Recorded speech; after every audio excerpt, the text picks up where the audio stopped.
My name is Scott. I'm fighting for our health.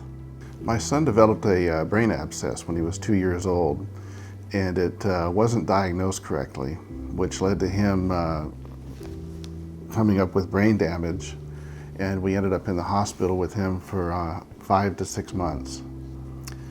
My son's misdiagnosis obviously impacted our family because he became helpless after that. He was totally disabled. He's blind. He can't walk without assistance, and he can't do anything without assistance. It was necessary to enroll in Covered California because things don't always go the way you want them to. I was the one working, my wife was the one watching my son.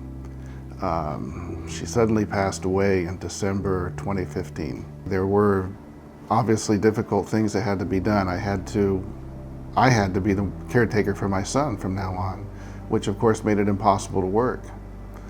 And a difficult decision was not only leaving my job, which I'd been at for nearly 30 years, but trying to find health care for both my son and me. I checked out Covered California, and despite my son's obvious pre-existing conditions and my pre-existing conditions, we were able to find affordable insurance, and we got to keep our same doctors. As far as the insurance that I have now through the ACA, I needed a heart stent operation, and it was covered by the ACA. I was taken by ambulance to the hospital.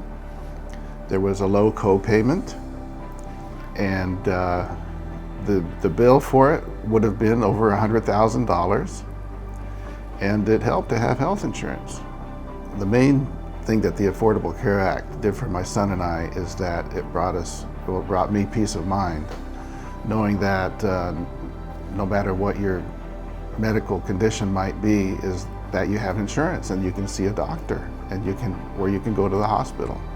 I was on COBRA for about a month or two after I had to leave my job, and it was not affordable.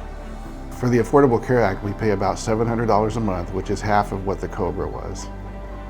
My understanding of the new proposed healthcare law is that if you're aged around 60, between 60 and 64, your premiums are going to skyrocket, and which would mean, of course, mine would skyrocket. I understand they would more than double or triple.